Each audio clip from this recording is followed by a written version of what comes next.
Hello and welcome to Imagine Yourself Slim. My name is Kate Hudson Hall and I'm your very own weight loss expert. So in this video today I want to talk about eating habits and eating triggers. So let's think about this. So what is a habit? What is an eating habit? Well, it's not just your willpower that makes us overweight and gain weight. It's that sneaky or those sneaky bad habits that we've got into over the years. It's something that we've developed without even actually realising it.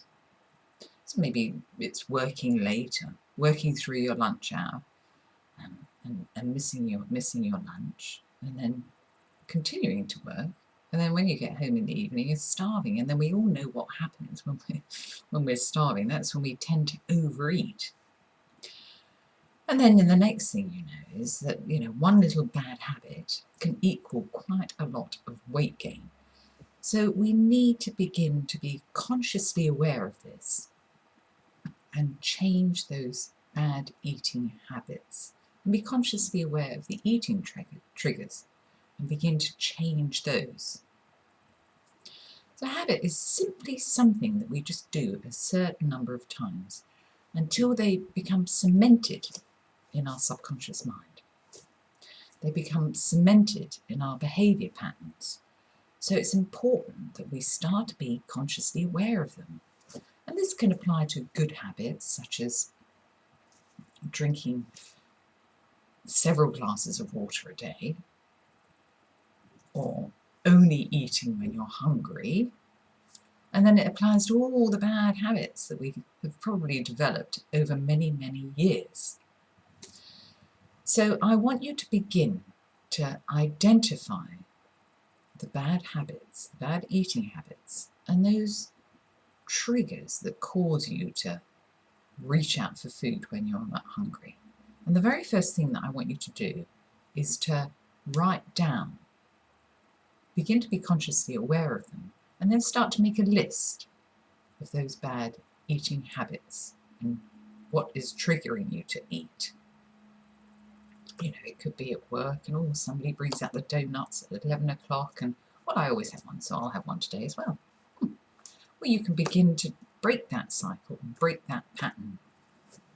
And triggers can be influenced by anything from attempting to stuff down negative emotions after a stressful day, or childhood habits that, you can't even remember starting. So it's really important that we start to think about this. And then when we're consciously aware of our eating habits and those triggers, we need to find a distraction. We need to do something different. Because if you always do what you've always done, you'll always get what you've always got. And then once you've identified your eating triggers, you're halfway there. It's brilliant. So what could you do instead of reaching out for food when you know you're not hungry? Maybe you could go for a 15-minute walk. Maybe you could go to the gym. Maybe you could reach out for your favourite book rather than reaching out for your favourite packet of crisps or your favourite packet of biscuits. You need to think about what you can do differently. Psychologists say they now believe in order to change and create new habits, we need to do something 30 times, which will not take that long. So I want you to be, first of all, to be consciously aware of your eating habits and your triggers, and make a list of those, and then think about what you can do differently. So what new positive habit would you like to create now? I want you to think about that. What eating habits would you like to change right now? So thank you for watching this video, and I look forward to seeing you next time.